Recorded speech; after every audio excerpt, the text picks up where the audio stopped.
Hooray! We can finally end this game once and for all. Finally, salutations, my fellow dudes and dudettes, and welcome to the finale of Crash Bandicoot. Oh my goodness, I've been dying to get to ending this. There's a lot to go over. I will be going over it later because of how this part is being set up. For stars, this is going to be post commentary. But to start things off, we are at the lab, the very last main level and also the last color gem level. So as you can tell, I just died. I'm editing all the way up till I complete the level for the first time legitimately. At least I think so. I haven't watched this playback in a long time because of what happened previously. Like I said, I'll be going over that later because of how I set up this part. But with this level, there's a whole lot of steel crates you have to hit to activate either platforms or door openings. You got those little slime monsters. They'll try to hop towards you, but if you can get around them, they're really no threat. Just, I wouldn't advise taking them out because their hitbox could be a little bit iffy at times. Like, you'll jump on them, but if you're like a couple of pixels off or whatever, I say pixels. I can't think of the word, but if you're just a little bit off, you automatically die. This bonus stage sucks. You gotta use that bottom sprint. You gotta use the bottom bounce box to get up to the top and then bounce up there, because there's an unseeable box all the way up in the sky, so use that, you'll be able to get it no problem. It's really annoying because if you do mess that up, you have to constantly retry. I mean, it's right at the beginning of the stage, and I just fall. Good job, Crash, good job. I think I only failed the bonus mission once. That's why I didn't bother, like, editing it out. But like I said, this is post-commentary because of how, like, this part is being set up. So, at this point, okay, my mistake. I messed it up twice. That time, I just destroyed the box. It's really hard because you have to angle yourself at the second you bounce off of that box. And it's like the timing is really tight, so it's just a matter of getting it right. Thankfully, you don't lose any lives, and since it's a bonus level, it doesn't count towards your as an actual death, which is good, especially with this level being a color gem and all. But anyways, back to that. At this point, I have just about every color gem. Now it's just a matter of going back to previous stages and getting the clear gems for those stages. However, you have already seen me do all those levels. So instead of just simply replaying those levels again and trying to get the perfects, okay, not perfect, but just going through the entire stage again, would only be redundant. So what I'm doing for this part is I'm actually editing up until where, because you might have noticed, like, transparent platforms throughout some of the stages. Well, once you have the respective color gem, that platform should solidify. I'm banking that I said this in a previous part, just in case I didn't. It will take you to a new path, or in the case of a few levels, it just takes you like up or down a few floors and you find a few boxes.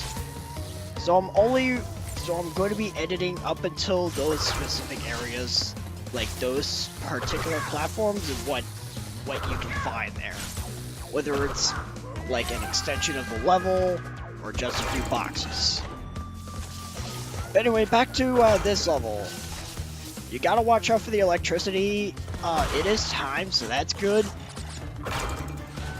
So it's just a matter of watching, like, when they shoot.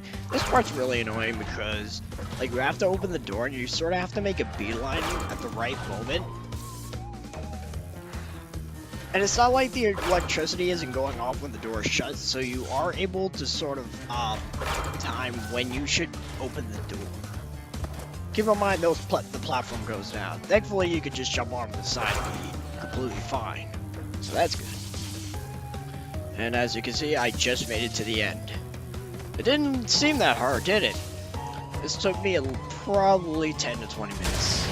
Like, this level was really just giving me the hardest time. Which is weird, because I don't think it was... I struggled as much during my first actual playthrough with this. But still, I got the gem. We got the thing. So now we can actually move on.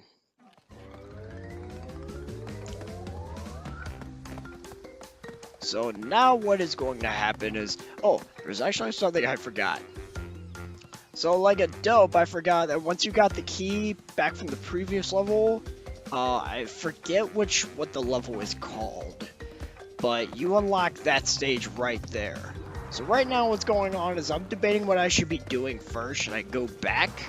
And I was like, you know what, let me just get this stage over with. At the very least, I could show it off.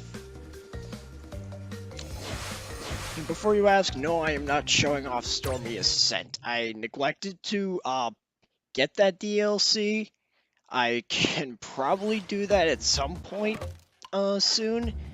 But I think what I'm probably going to do is make a compilation video for it.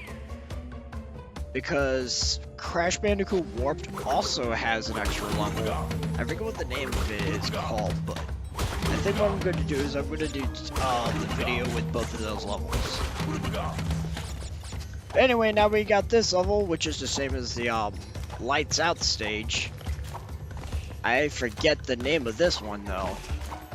This one's a little bit tougher with the platforms, and if you notice, like in the beginning of the stage, you have to go backwards, otherwise you're going to miss those few boxes. And for some reason, they throw a lot of Aku Akus at you. Not that it means anything, because, as stated previously, the Akus can only protect you from one hit in this stage, because they're just a light source. I don't understand why they can't just operate normally. Like if you get all three, you're invincible and you can just see. So you just be storming through everything. I guess they'll make the stages too easy because for what it's worth, these levels don't last very long. At least when you know what you're doing. Also, mistiming your jumps happens a lot throughout this stage. Thankfully, it's only a clear gem level, so I don't have to worry about dying a whole bunch. So that's a complete non-issue. But the biggest issue is near the end of the stage where, like, yeah, your source of light is very limited, and the only way to really get by is to time your bounces on all these spiders. Now, as you can see, I'm trying to wing it there, but since it's completely dark, you can't see anything. I think that happens near the end of me doing this stage too. Like everything gets completely black, but I do manage to finagle my way towards the end. It's like the craziest thing.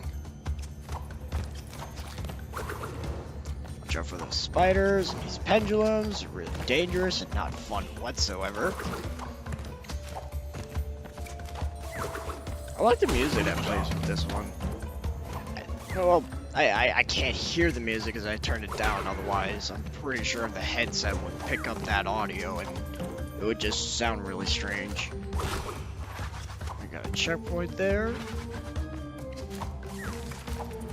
And I think this is where you have to start using the spiders in order to actually get across. See, look, I can't see!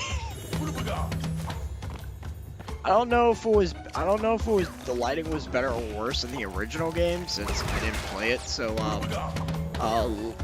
let me know if it's actually different in the original PlayStation version. And this is where the platform gets really tight. You see, gotta use all these spiders to get across, and now I'm running out. Yep. Now I guess I shouldn't have been too afraid of that last area because there was no pitfalls after all those spiders. It was just that sense of, ugh. So I was just really worried the whole time. I don't know why I paused there. There was a lot happening when I was recording this, so there was a good number of pauses as I was playing the game. So forgive me for this. It's been a long time since I recorded this. But now that we finally did that stage, we can finally start going back, and this is where I'm going to start editing in order to show you where all the gems are located, or at least all the differences in the stages. What am I doing? Oh, that's right. Alright, so what happened here is that there's a gem requirement. Like, you have to do this stage without dying to get the last, to get the purple gem, but you also need the yellow gem from the lab in order to access it. You come up here, you get those boxes, and the stage ends. And don't worry, you don't have to, like, backtrack or anything. Once you get to that point, there won't be any more boxes ahead in the hallway. Just get up on the platform, and the rest of the boxes will be yours to take. There we go. Now we can finally start backtracking through all the levels. This part is actually I think this was at least an hour and 20 minutes. I shrunk it down to roughly the 35 mark, but there was a lot of me jumping around and all that, so this is going to be quite the meaty part, but that's only because of how much I had to mash into it. So now we got this, one of the first few levels. This green platform will take you up to these, boxes with the extra lives. Give me 1 second.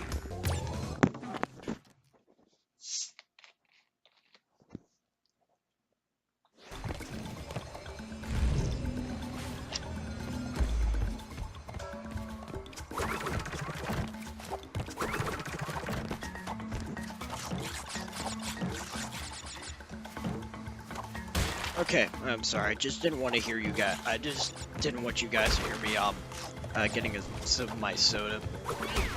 But alright, so while all this is happening, I think I better explain what's been going on lately. Okay, so for one thing, the battery to my laptop finally gave up. I've had this laptop for a few years now, not too terribly long, but long enough for the battery to finally give in. So that was a hassle, so I wasn't able to like bring up this part and just do the post commentary. Now I can understand the argument that I could still like plug in the laptop with the charger. It just won't keep the charge. But that's not something I was comfortable with, and replacing the battery I feel like I had to do it, otherwise it just didn't seem right to me. Plus the fact that converting everything, if something were to go wrong, like for example if there would be a sudden blackout or something, or if like the cats that live in my new room, like if they were to do something wrong and like the laptop charger would just get unplugged or something, or the power would go out, all that progress I made into like converting the video, it's all gone. So it wasn't something I was comfortable with, so replacing the battery took priority. Then came the bills. Oh goodness, the bills. Me and my family recently moved into a new house. Sadly, I'm a basement dweller, but I think it's pretty nice. You guys can't see it, but I think it's pretty roomy. It's fair. I feel very comfortable, and this is easily one of the best houses that me and my family has had in years. So I'm very content with this. Plus, a whole bunch of other family matters I don't feel like going over. I feel like it's a little too personal. But yeah, we moved in.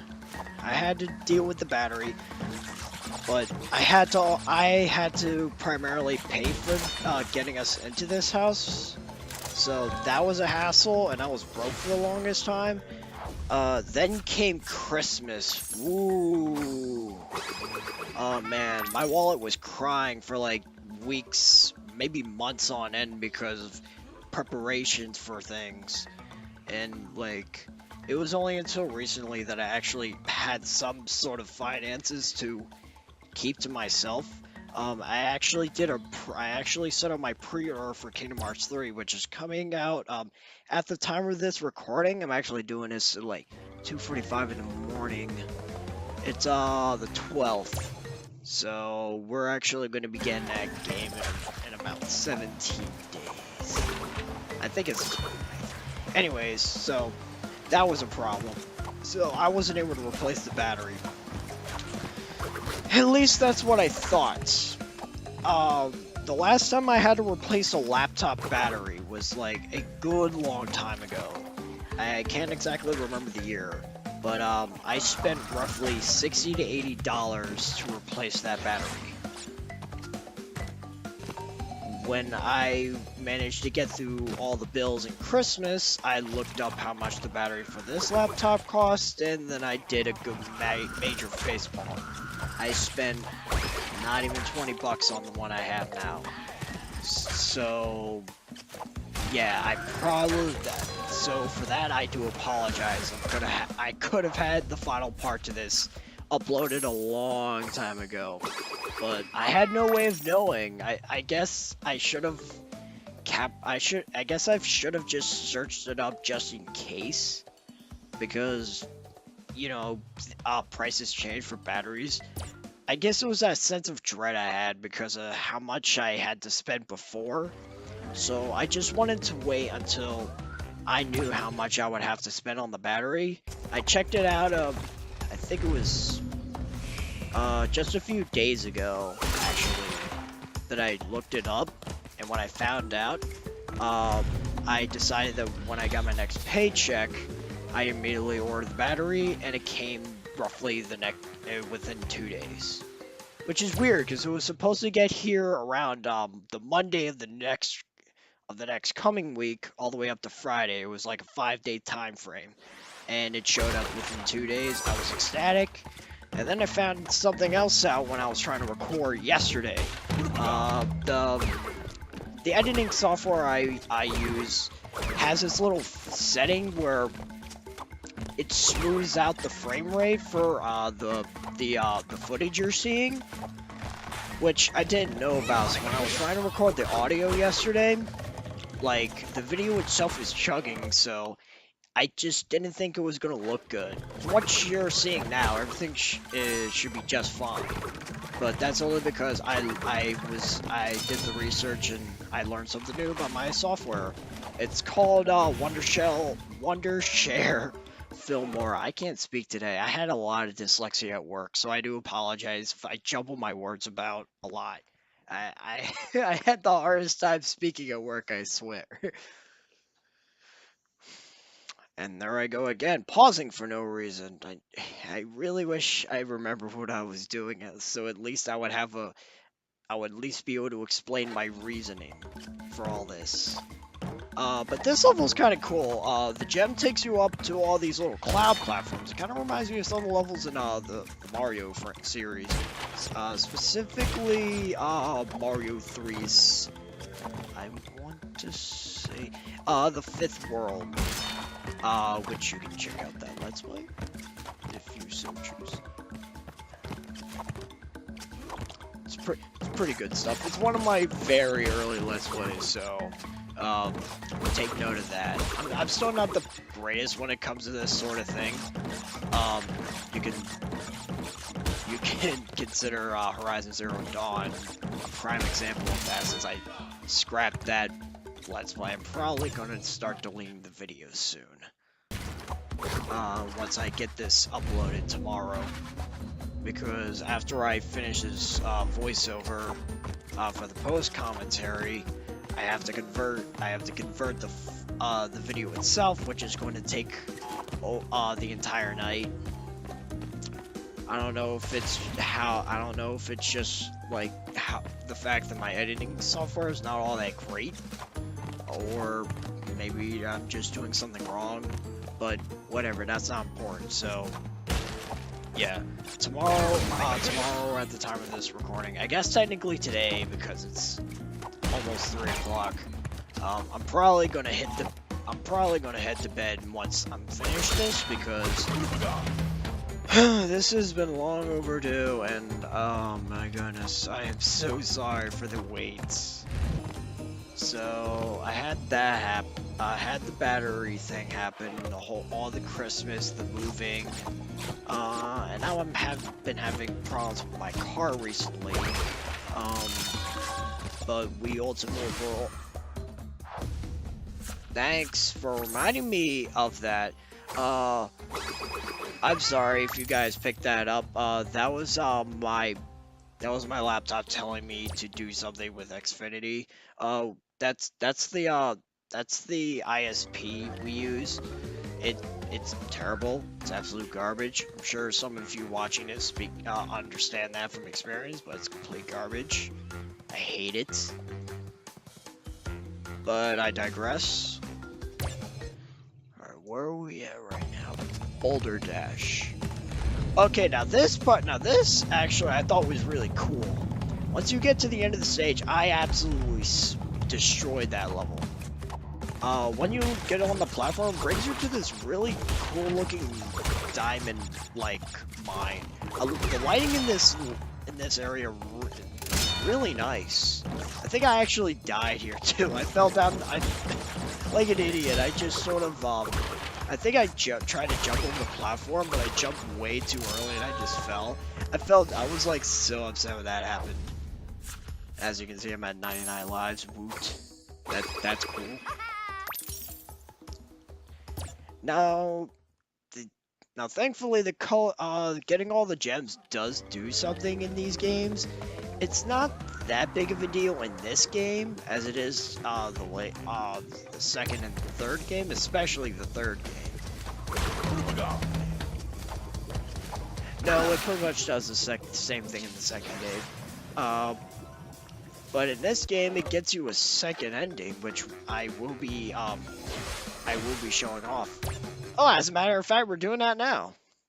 Alright, so the Great Hall is technically the final level before the end of the game. But the thing with that is, if you don't have all the clear gems, none of these platforms will appear, and like the stage just kind of ends. Like the end of the level is right there. You can only really do the level when you have all the clear gems, and even then, like it's just all these platforms and then the level ends. And your reward for doing so is a secret ending.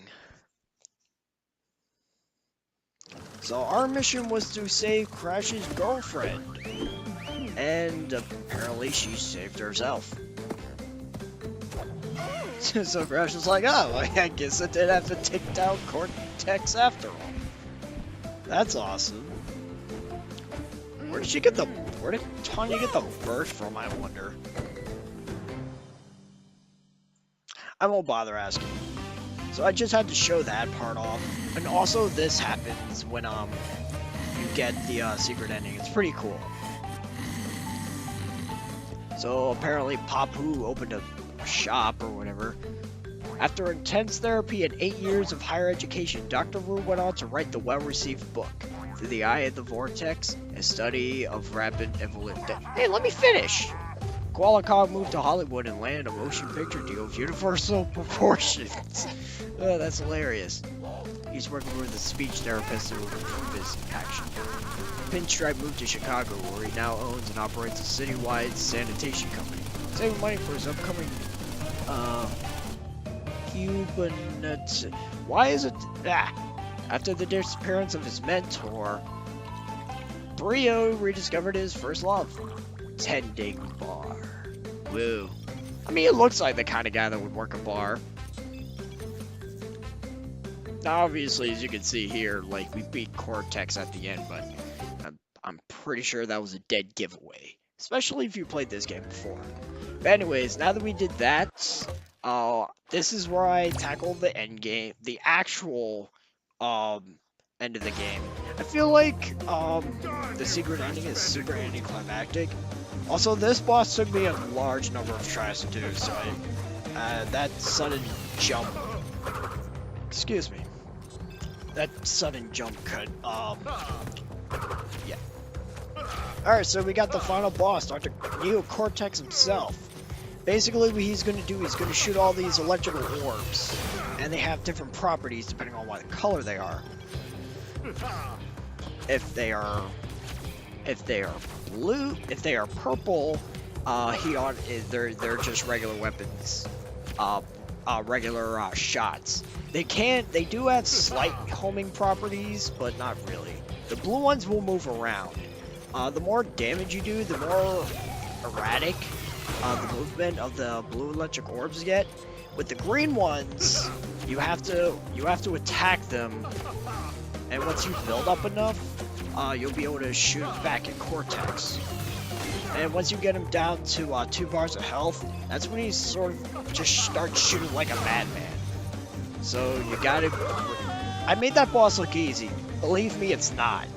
The hitbox of the electric orbs is really, really bad. And when he gets to, like I said, when he gets to those last 2 bars of health and he starts shooting non-stop, it's really hard to judge where, like, the electric orbs are gonna go. So it's gonna take you a few tries to get that boss right. Believe me, it's not an easy fight. But that's it. That is it. We are done. We are finally done Crash Bandicoot Insane Trilogy. I will be doing the other games of the trilogy, excuse me.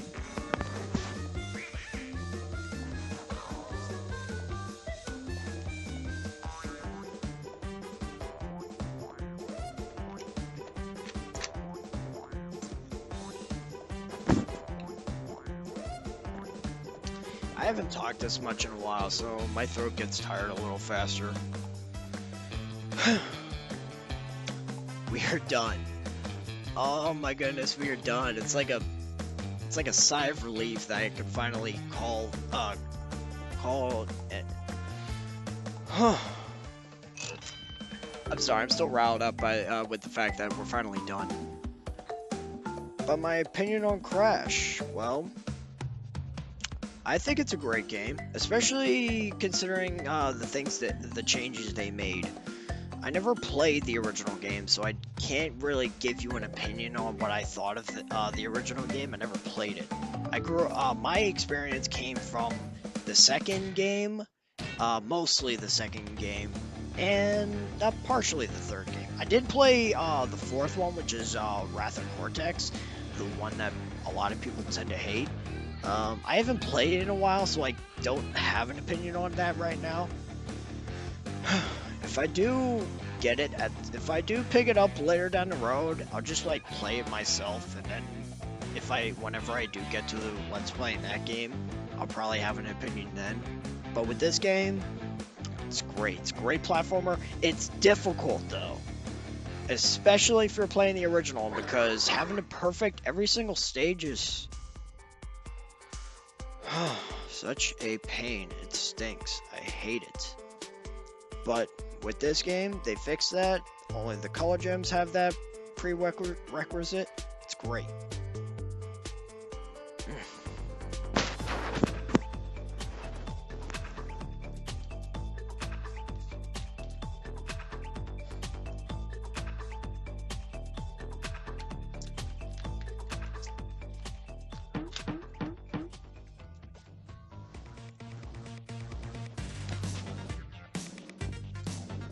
Sorry?